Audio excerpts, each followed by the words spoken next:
So this is content creator by the name of DamiLee. She is, I think she's some kind of architect, uh, possibly an engineer.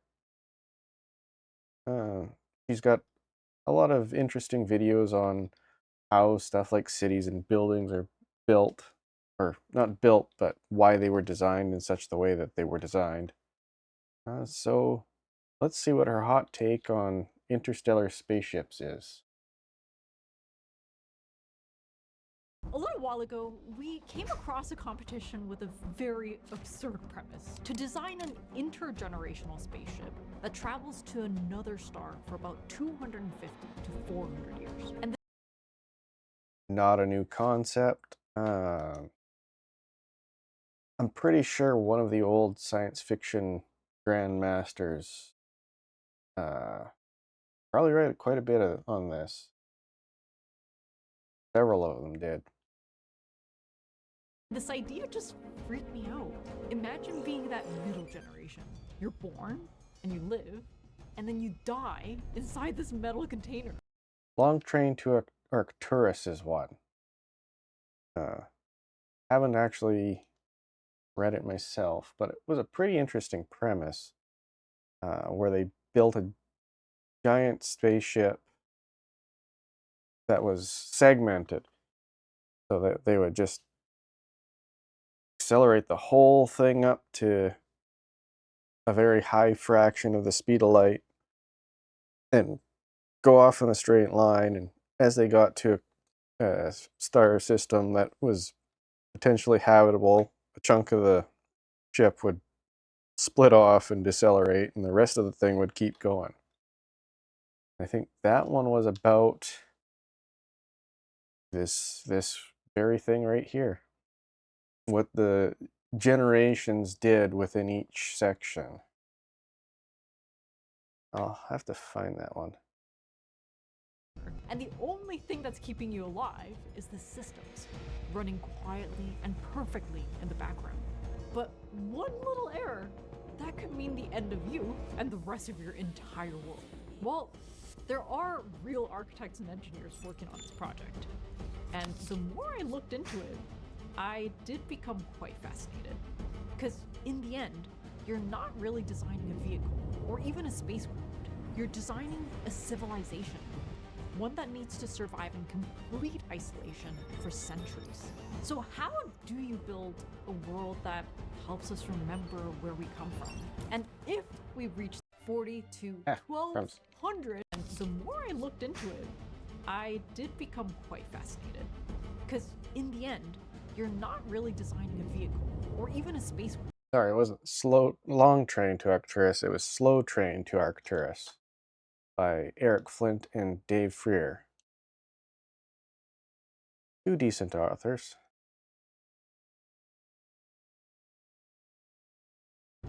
You're designing a civilization, one that needs to survive in complete isolation for centuries. So how do you build a world that helps us remember where we come from? And if we reach the end of our journey, how do we make sure that that person that comes out is still human? But first, how far are we really talking here?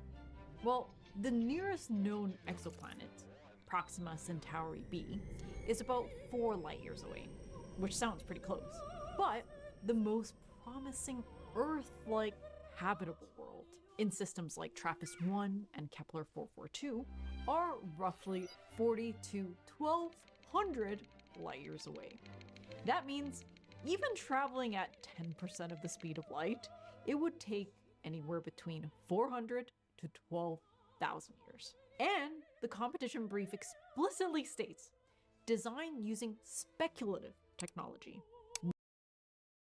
Yeah. So 400 years at our current technological development, if we don't fuck everything up, very well we could have faster than light travel. Alcubierre came up with something that was workable. People have been building upon that. There is rumors that there are they're working on benchtop uh, systems now, but that's it's hard to say if that's actually true or if it's just hokum. At the very least, a ship that leaves at 10% the speed of light for the course of 400 years will figure out how to make a ship to go twice that speed or 4 times that speed. And that comes with all kinds of fun and interesting things that could happen in the meantime. Not magical. So no warp drives, no hyperspace. And interestingly enough, it doesn't actually specify a single destination. So the variable isn't which planet you choose or exactly how long the journey's going to take. The real question is whether identity and purpose and meaning can hold across 14 generations of people who will never see Earth and may never see arrival. So we picked out 3 projects that we found the most interesting, and they're all very different, but they all need to solve around the same constraints. By the way, if you guys want to delve more into these projects and who's behind them, I'm going to leave the links to them in the description. Well, that might be some content fodder to farm. I'll have to bookmark that and keep this in mind.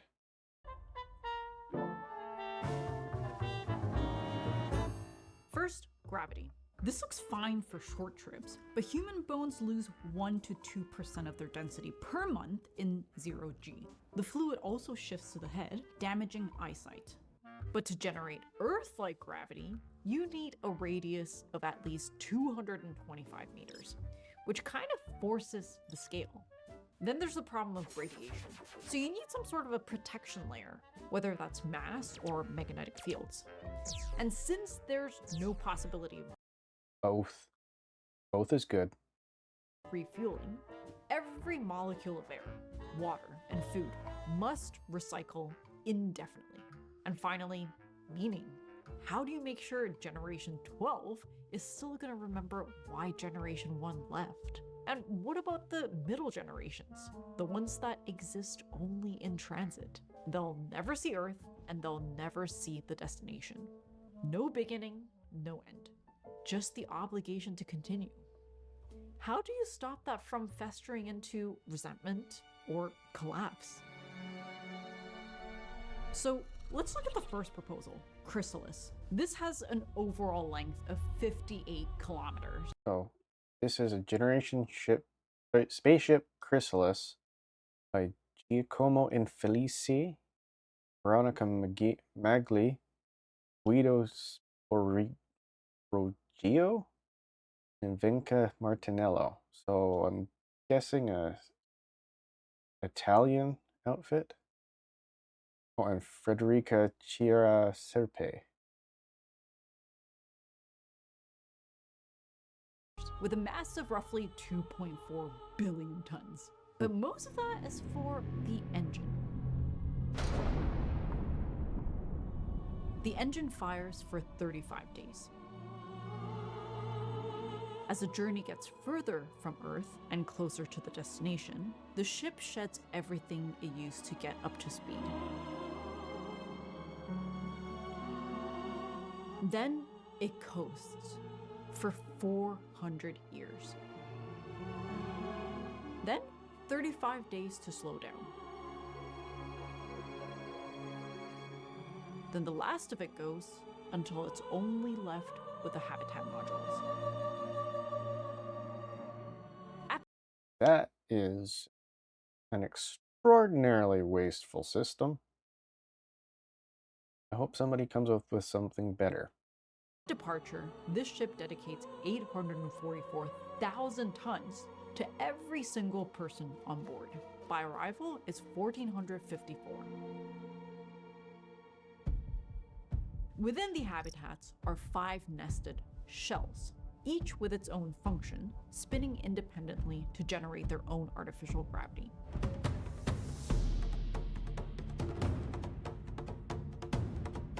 The habitat hosts roughly 600 people and has power, farms, and multiple nuclear fusion reactors. To get from here to here, you can take one of these elevators. But what's really interesting is there's 5 of these habitats.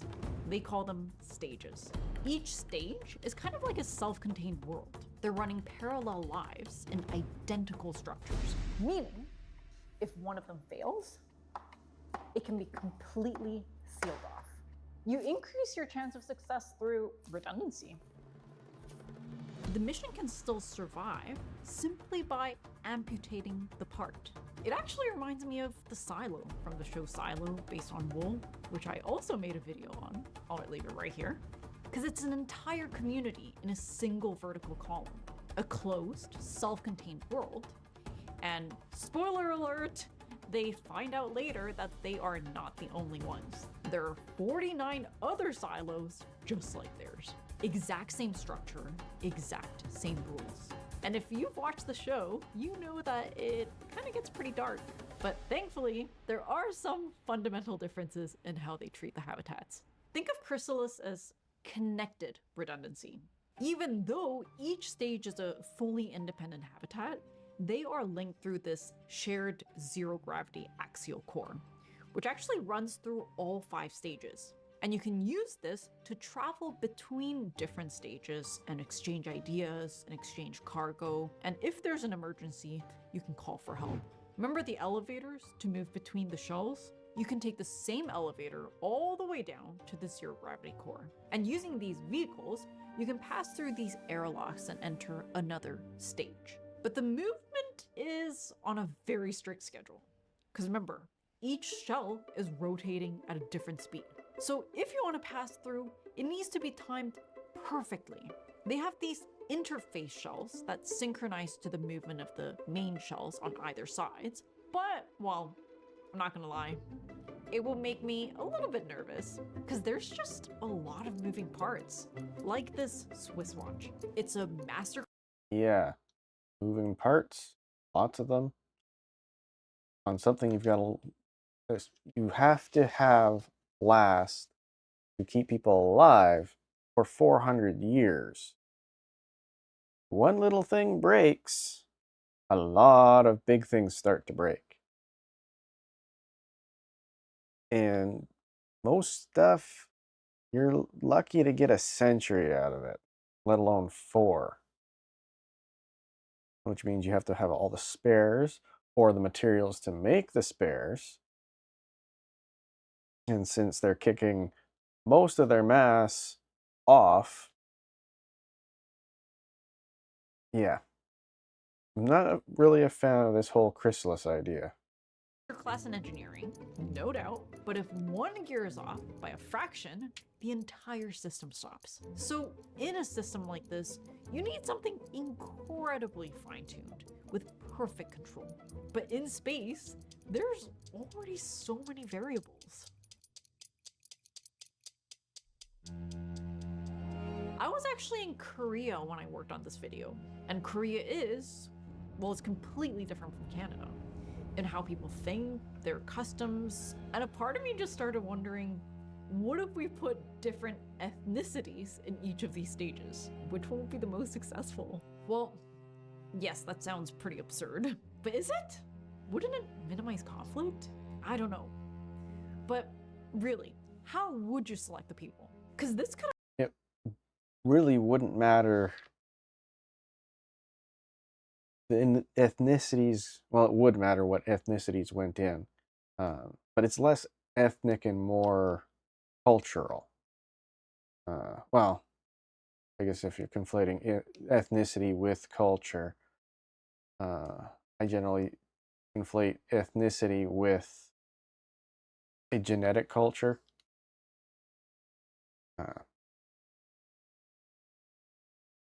But at this point, if at the point we're at when we're sending people off into space, ethnicity matters less than goal orientation and how the candidates process what is required to reach that goal. That actually have a huge impact on the success of the mission. Remember, you're not selecting an astronaut crew. You're selecting the seed conditions for civilization. Would you use skills or personality tests? Same religion? There's actually no obvious answer. Each choice creates a new problem, but most proposals agree on some mix of these: genetic viability, same ethnicity might minimize social friction, but a starting population of 500 to 1,000 people is a tiny number, and it's genetically very fragile. Research shows that in small, isolated populations, where mutations can become very common. For example, the Afrikaner population has elevated rates of Huntington's disease, and the Amish community has higher incidence of a form of dwarfism, and they're both traced to the founder. Genetic similarity also increases vulnerability to disease, because a single pathogen could more easily sweep through a homogeneous population. And because Yeah, I don't know if they'll cover this, but the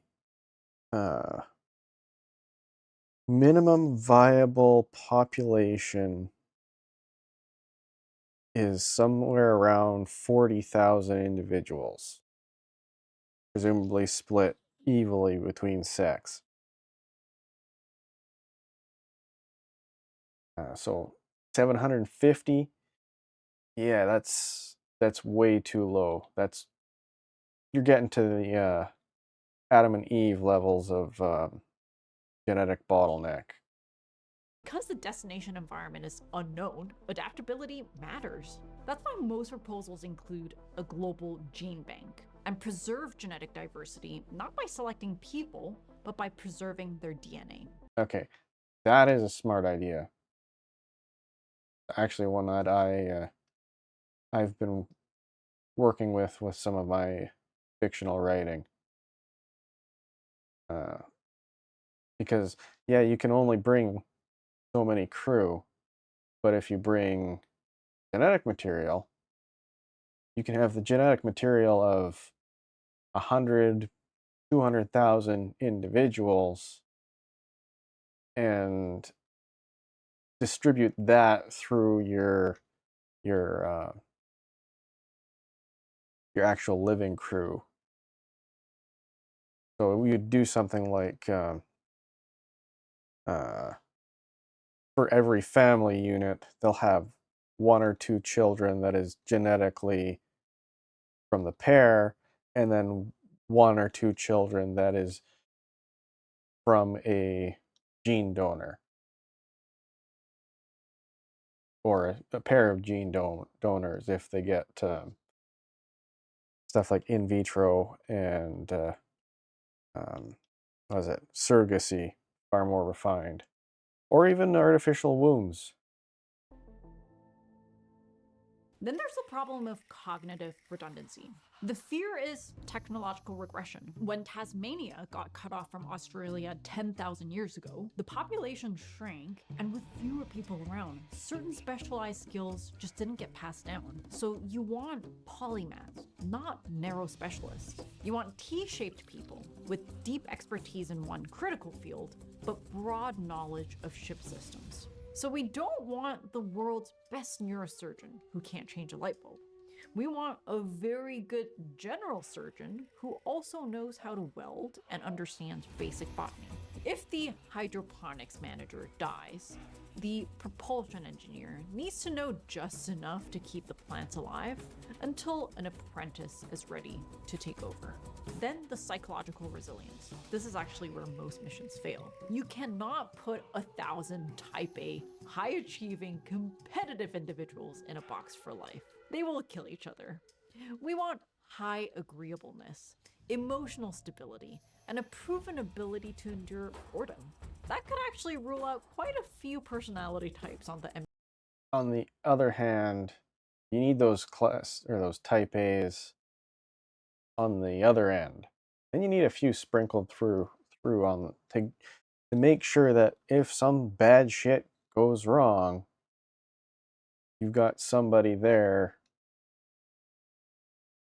That type A personality can be a problem solver.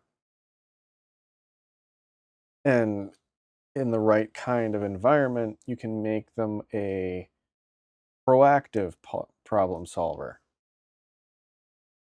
MBTI matrix, and a lot of the proposals suggest a mandatory residency in an isolated Antarctic station, because interviews can definitely lie. Then you observe who starts the arguments, who hoards the resources, who gets depressed in the dark. The bottom 20% gets cut right before the launch. In fact, Project Chrysalis goes as far as to propose that you spend 2 generations of people in these stations. But there's one proposal that has a completely different method.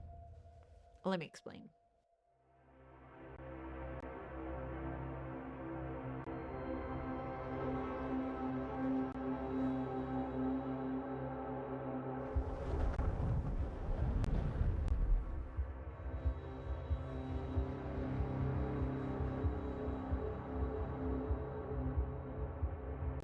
This is Systema Stellare Proximum.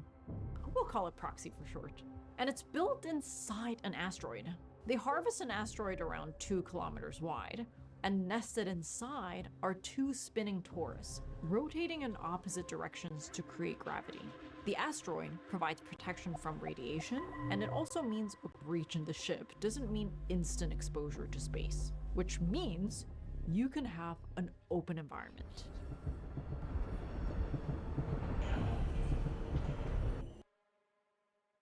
When we were researching Mars habitats in our other video, we found that by providing a more rigid shell, you can have a more open and continuous landscape on the inside. So it's essentially the same concept here, but on a much bigger scale. So what you get is something closer to Elysium or Halo, where gravity is closest to the ring, and around the ring, there's 4 structural spokes, essentially dividing the ring into functional quadrants.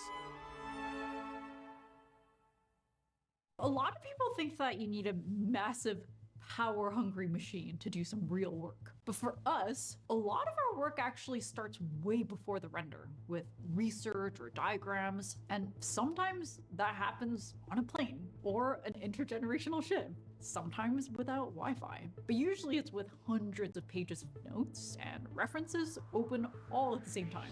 And that's why this machine has genuinely changed the way that we work. This is the HP ZBook Ultra G1A, Blech. advanced by AMD Ryzen AI Max Pro Yep. 300 series processor. And it's built around, but unlike Chrysalis, is evolving, where thinking and research and making all happen at the same time. So if you want to know more about the HP ZBook Ultra, check out the link in the description. Oh, But Ryzen. unlike Chrysalis, where each functional shell is independent and even has its own gravity, these quadrants are all part of the same environment. Everyone lives in the same landscape, but one continuous world. Is that really a good idea? If there's a problem, it means it can't be isolated. Just look at Silo. The conflict spread very quickly because it's one continuous structure. But what's interesting is the Proximum team accepts this. They even predict the crisis scenarios with lots of detail because they believe major conflicts are inevitable when living in a. Now that's smart. It's all well and good to think that everything is going to be fine. It'll be all utopian. We've never achieved utopia. We probably never will achieve utopia, as much as many people think. Yes, we'll solve world hunger and the world will be at peace. We'll solve this problem and the world will be at peace. We'll solve this problem and the world will be at peace. The world will never be at peace, and it will always be sitting on the knife edge of something going catastrophically wrong. And how people react to that will dictate how many people survive. And in something like this, you're not only on a technological razor's edge, you're on a everything razor's edge. Like, disease mutation pops up. Somebody who had a cold, went out into a radiation heavy section of the ship, And that cold got zapped by radiation in such a way that it turns into the zombie plague, let's call it.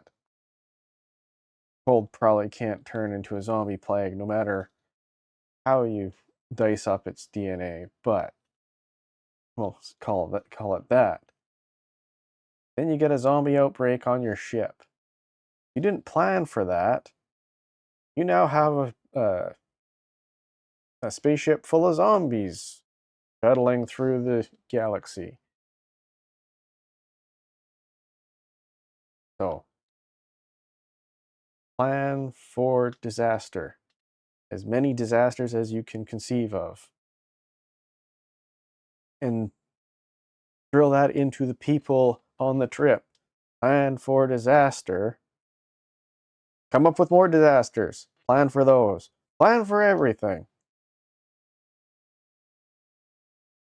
Close society, because generations forget things. And this is actually the basis of their selection criteria and their unique way of organizing the society. This book describes a pattern. It says history repeats itself in roughly 80-year blocks. It's about the span of a human lifetime, and it's surprisingly accurate. Within each block, there's 4 turnings. Crisis, an era of upheaval. The Great Depression. Oh, yay. Guess where we are at now in the year 2026. Ain't the good ones. Through World War II. Then a high, a time of conformity and shared purpose. That's the post-war boom. An awakening, an era of individualism and rebellion. That's the 60s and 70s counterculture, civil rights, Vietnam protests. Okay, so I would argue that 2010-ish was the awakening bit. We're on an accelerated timeline. And John Lennon. Then an unraveling. Institutions weaken and trust erodes. We are here we are here in 10 years from 2010. Revolution, wokest bullshit, results of wokest bullshit, coming soon to a neighborhood near you. Start to question the systems that you're living in. I'm a part of this generation, and these are the books that I grew up on. And then the pattern repeats with another crisis. Some pretty shitty books. What was in there? 1984, Brave New World. That was hot dog shit from what I've heard. Never heard of the Chrysalids. And then all the assholes used 1984 as a instruction manual, not a warning. Books that I grew up on. And then the pattern repeats with another crisis. An era of upheaval that reshapes everything. Basically now. By the way, this isn't a pattern of the world's history. It's specifically talking about American history, because whether we like it or not, it has been the most dominant culture over many, many years, and it still is. And they use this theory to time the mission. They deliberately launch right after a crisis, during a high, when trust in institutions are strong, and there's still that shared memory of what crisis looked like. But over a 250-year journey, that cycle will repeat itself. Stability to questioning, questioning to division, and eventually another crisis. So the core problem isn't stopping that cycle, because you can. The core problem is this. How do you preserve the hard-earned wisdom across generations? I would argue it is possible. Mostly because at this point in time, we can convey information way faster and more concisely than at any other point in human history. The problem is that a lot of people don't want to do the work. They don't want to put in the work. History is boring. I'd rather be playing Yu-Gi-Oh! Trading magic cards, chasing girls, buying makeup. I think we can get around this constant cycle of collapse if we educate people, not just intellectually, but physically as well. This is the techniques your great whatevers used to do this. See how hard it was? See what we can do now and how much easier it is?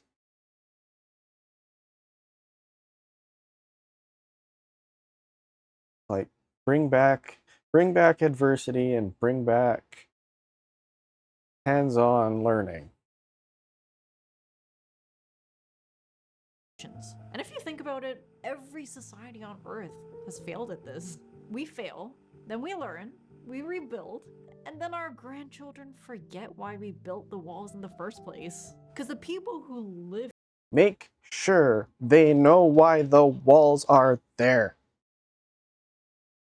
That's the missing link. People need to learn history or they are doomed to repeat it. There is no reason in the 21st century going forward that we should be repeating the errors of the past.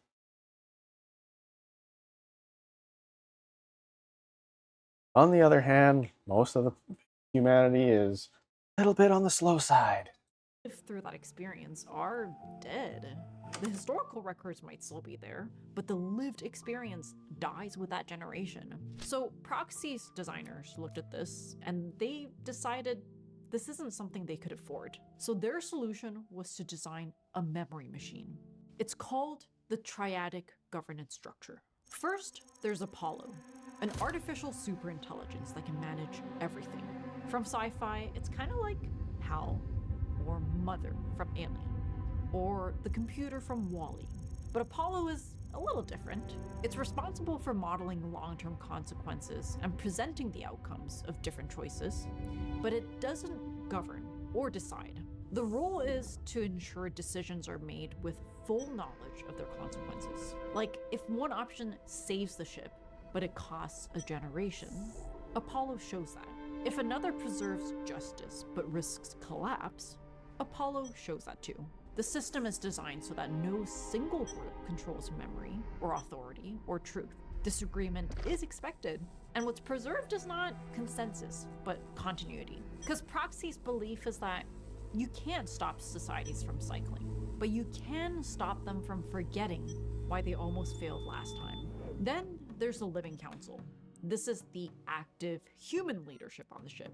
They're the elected representatives responsible for day-to-day decisions. They continue to pass the baton generation after generation, and their role is really to make decisions in the present. Survival, food, social cohesion, holidays, all of that's on them. Then there's the chorus. At age 65, you have a choice: to continue on the Living Council until you die, or you can choose to enter hibernation and continue as an advisor through Neuralinks, with the promise that if the ship makes it, you get woken up and you get to live out the rest of your life on this new planet. Okay, that is an interesting concept I've never heard before. And it does offer the opportunity to preserve generational knowledge, preserve the knowledge of the old. I guess if you pre-plan to have enough resources to not only keep them on ice for however many centuries, but keep them alive once you get to the end. Because 65 on a untamed planet, even barring something like extraordinarily hostile or even terrestrially hostile fauna and disease is pretty resource intensive. Which is a pretty wild idea. And you might be asking, why not just train an AI to remember everything they remember? That's pretty much what people are doing now. But here's the thing, an AI can recall the events and the decisions. It can tell you that a famine happened in year 47. It can show you the mortality data or the recovery curve, but it can't tell you what it was like to ration food to your children. It can't tell you how he couldn't trust his neighbor anymore. And it can't tell you about the guilt of having been wrong about something that killed people. So the cores, they advise with their lived experience, and they preserve the living memory on the ship. All of this sounds pretty out there, but remember Diela, the world's first AI minister? She was appointed to eliminate corruption in Albania. She never sleeps, has no personal interests, and no cousins. Because cousins are. Oh, yeah, I'm suspecting Albania is one of those countries where nepotism is a huge factor in everything. Are apparently a big problem in Albania. But yeah, we're already having this debate of should AI advise governments? Because on paper, if it really works, an AI that remembers everything, models every outcome, and never gets emotional, and has no ego, no pride, no personal interests, that sounds pretty good, especially on something as complex as an intergenerational ship. But I think it actually really comes down to how it's structured. And also trust. Can people trust a single system with that much power? Well, Chrysalis doesn't. Their biggest fear is corruption, in AI or human. So their answer was to create distributed systems of AIs. Each of the 5 stages has its own AI, actually 3 AIs working in parallel, constantly checking each other. And just like Proxima, they don't actually have the power to make any decisions. They only advise by generating scenarios and modeling consequences. Now, that assumes that the AIs can't achieve like the level of sentience that's shown in like iRobot or Terminator. That'd be a short movie. Oh yeah, destroy all humans. Flush. Uh, it assumes that the AI won't become manipulative to the detriment of the colony. And the scenarios don't even get presented until all 3 of the AIs agree on an outcome. There's also no central ship AI, and the AIs in each stage work independently from each other, and they're not influenced by each other either. No single point of authority means no single point of failure. But I actually think the problem is even simpler. So Diela, Albania's AI minister, was heavily criticized. They said, it's an illusion of accountability without real substance, a propaganda fantasy. Of course, Albania has dealt with corruption for decades, so people are skeptical by default, but it also tells us something, that it's really hard to get people to trust in a system when there's no real clarity about who's really making the decisions and through what channels, no matter how smart or objective or well designed it is. So how do you get people to trust a system? This is WFP, and actually, they don't try to make people. So by Julia Biernack, Jakub Kot, Alexandra Rubel, Esek Jenes, Mikhail Kucharski, Victoria Kuchta, Talia Tacoma, and Katarzyna Liwa. I'm guessing mostly Polish? People trust a system. I actually think it's more about trying to make the system theirs. But first, the size, because it's tiny compared to the other ships. It's only 360 meters and 36,000 tons. 1/300th of Proximum, 1/16th of a single chrysalis stage. It's composed of 2 rings spinning in opposite directions, each ring with its own gravity and its own neighborhoods. They're connected by this massive fronting track. I think they took Wall-E pretty seriously. But the biggest difference is, unlike the other 2, there's no external shell. That's because the habitat modules themselves are the protection. Each habitat is built from a repeating triangular module, and each module is kind of an all-in-one system with thermal insulation, structural support, pressure containment, acoustics control, and of course, radiation shielding. And in orbit, these modules kind of click together, either with robots or even on their own. This idea actually comes from MIT's self-assembly lab. The idea that you can program materials to connect without human intervention. But there's also full-scale recycling and production facilities on the connect without human intervention. But there's also material refinement process, additive manufacturing, integration and continuous operation, waste collection and segregation. Use only 100% recyclable materials. Which, if you got enough energy, anything's recyclable 100%. No, okay, except for maybe like certain radioactive materials, but that's because half-lives are a thing, and transmutation makes one thing into another thing.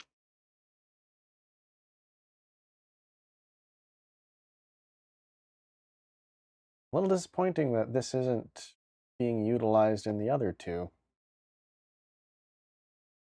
So I'm wondering if this is actual engineers and the others were just architects and AI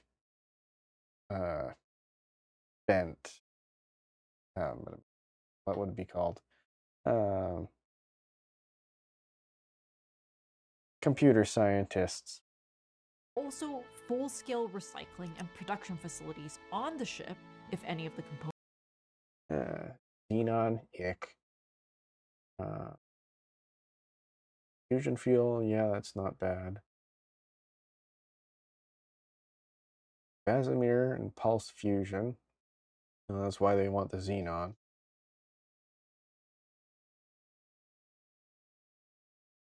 Reactors, batteries, thermal subcontrol, cycling foundries, construction.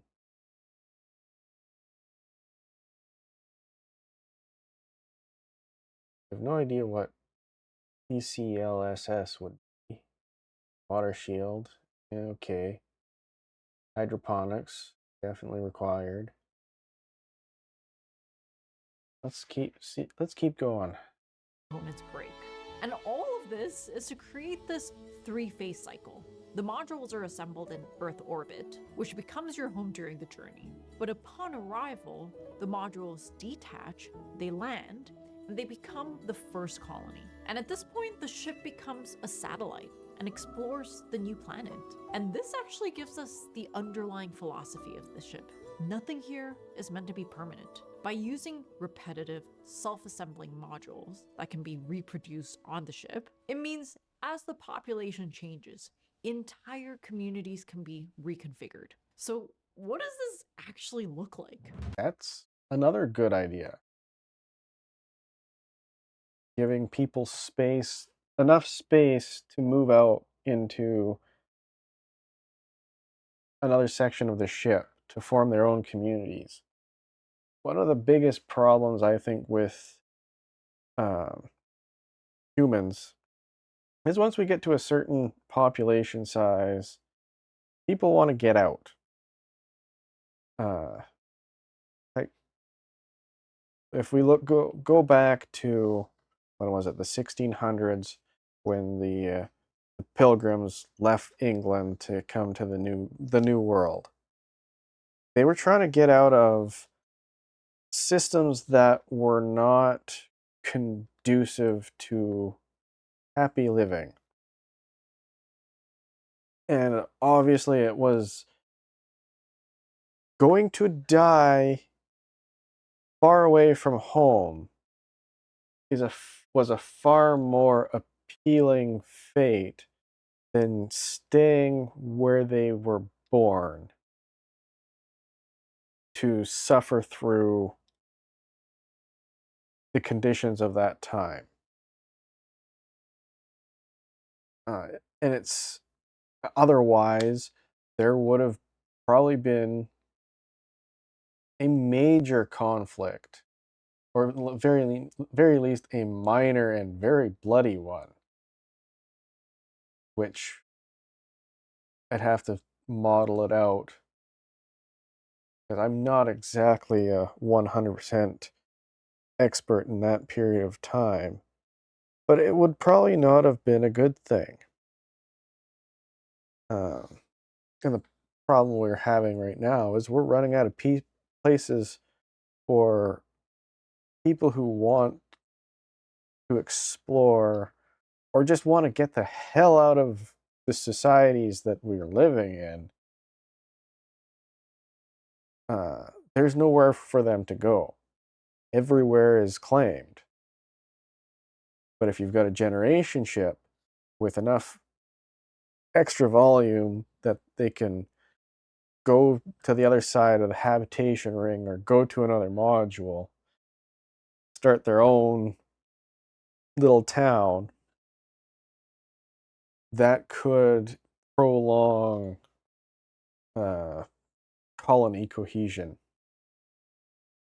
Well, there's 6 neighborhoods, 3 on each ring. Each neighborhood housing about 166 people, residential on the sides, and community space in the middle. And it's this space that can be reconfigured. In fact, according to the designers, each neighborhood acquires a distinct character that the residents will often travel to other neighborhoods for vacation and even do a home exchange with people on different rings. I love this idea because, first, it's a way of breaking away from monotony, which can have lots of real negative effects. But also, it creates the experience of traveling on a ship. Apparently, to get from Ring 1 to Ring 2, you take an elevator through this zero gravity core. And as you descend, or ascend, you get this brief upside down experience. And it tells you you've crossed into another world. Because in reality, it's only a ship by name. Over 400 years, you're not really traveling. You're just living. But it turns out humans are not really good at that. There's something about us that needs to explore, to search new horizons. So this manufactures it. Before that middle generation, who inherited this mission they never really asked for, maybe it's a bit simpler than that. There's a quote: "Housing is not a noun, it's a verb." It's by the architect John Turner. In the 70s, he studied people who'd been relocated from informal settlements, like favelas and slums, into government-built housing of an objectively higher material quality. But what he found was that people were happier before.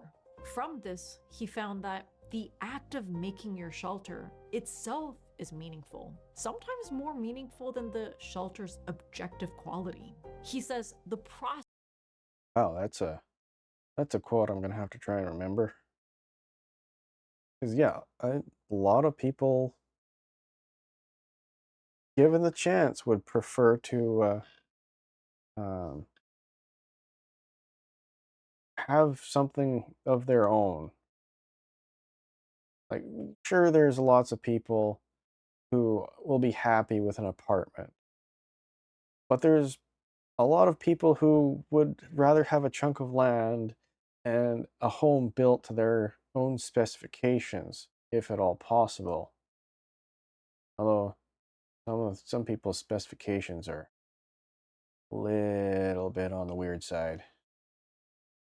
Process of building generates meaning, independent of the product. And meaning comes from action and participation, not theory. I worked on this video partially when I was in Korea, which is where I'm from, and it was very, very cold. So I spent a lot of time in Jimjibang, which is kind of like a Korean sauna in a bathhouse. And when I was a kid, we would come here on the weekends with my mom and my aunts, and I was in charge of scrubbing everyone's backs. After the sauna, we would get this cold banana milk, and it was delightful. And when I was in Korea this time, I was talking to my friend, and she was like, "Oh, I did the same thing." And I realized it's not actually a unique personal experience, it's just a Korean experience. And that's actually what makes me Korean. It's the things we do together. And it kind of made me think about the ship. Let's say 300 years down the line, the original mission gets blurred. If you scrub each other's backs every Sunday, if you know that everyone before you did the exact same thing, and everyone after you will too, then maybe you don't need to be forced. You simply carry the mission because that's what makes you you. And maybe that's the only thing that can carry a civilization across 400 years of nothing. So, I mean, lots and lots and lots of people never traveled very far from where they were born. Global travel is only a possible thing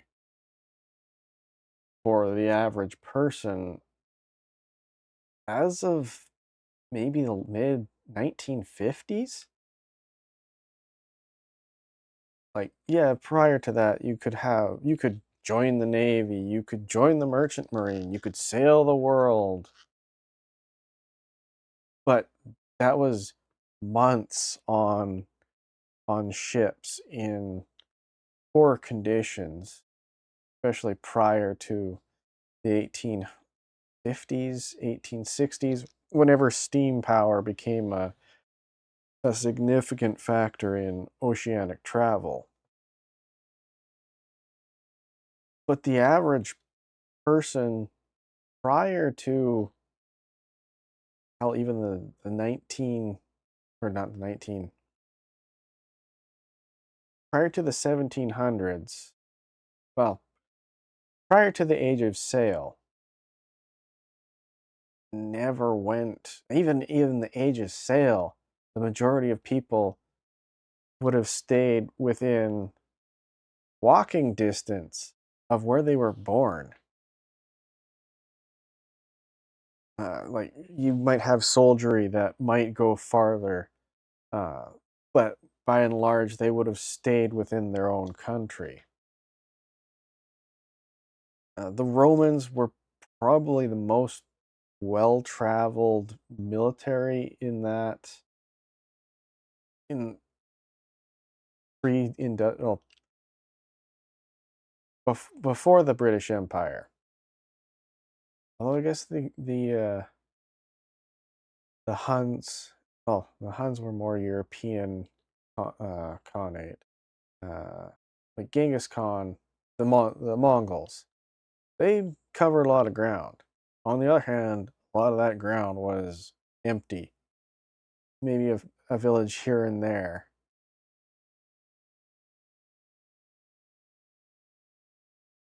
But yeah, there have always been people who haven't gone very far from where they were born. And I think just now, maybe it's because travel is easier. We've been able to feed that need for travel, for exploration, a whole lot easier than previous generations. And it's either an epigenetic thing that's awoken this desire to travel. It seems like an awful lot of, especially women, like to travel all over the place. See the sights, experience the world, backpack through Europe, etc. But that's never really been the case. what do you guys think? Let me know in the comments. And if you guys want to delve more into these proposals, I'm going to leave the links in the description. And we also have a research booklet that captures all of our research process and all the assets that we generated for this video. I'll leave that in the description as well. And with that, I'll see you guys in the next video. Bye! Well, that was definitely interesting.